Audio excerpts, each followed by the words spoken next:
Un quotidien avec vous, Caroline Philippe. Depuis la rentrée, les Français plébiscitent la téléconsultation. Et bien ce matin, RMC vous dévoile donc les derniers chiffres réalisés par la plateforme Doctolib. Plus 55% de consultations vidéo depuis le 1er septembre par rapport à la fin du mois d'août.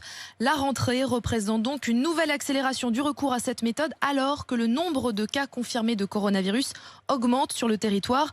Au total, 174 000 téléconsultations ont été réalisées les 10 premiers jours de septembre contre 112 000 les 10 derniers d'août. Et cette rentrée, elle confirme donc la tendance de l'année 2020. Oui, même si l'usage de la téléconsultation est moins important aujourd'hui que pendant le confinement, il reste largement supérieur à celui du début de l'année. Cette pratique est remboursée par la Sécurité sociale depuis le 15 septembre 2018, il y a 2 ans tout pile, mais son usage n'a décollé que cette année. L'épi de coronavirus a bouleversé nos habitudes.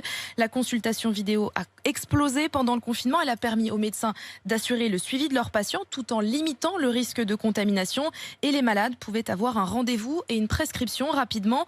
Doctolib est ainsi passé de 100 000 consultations à distance avant l'arrivée de l'épidémie sur notre territoire à plus de 4,6 millions aujourd'hui. C'est 50 fois plus en 6 mois. Et certains professionnels de santé sont plus demandés que d'autres. Les généralistes représentent l'immense majorité des usagers de la téléconsultation, 69%, suivis des psychiatres et des gynécologues.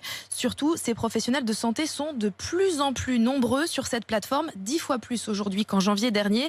Côté patients, la plupart habitent en Île-de-France. 1 sur 2 a entre 25 et 44 ans. Car c'est bien l'une des limites de ce système, avoir l'équipement informatique et le maîtriser. C'est souvent plus simple pour les jeunes générations.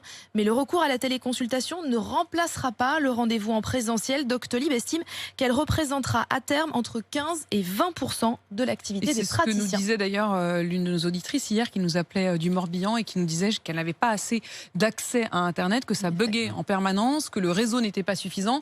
Elle n'arrivait même pas à remplir son dossier de retraite. Donc on imagine qu'effectivement pour réussir à faire une téléconsultation, il faut quand même avoir un réseau suffisant. Merci Caroline Philippe.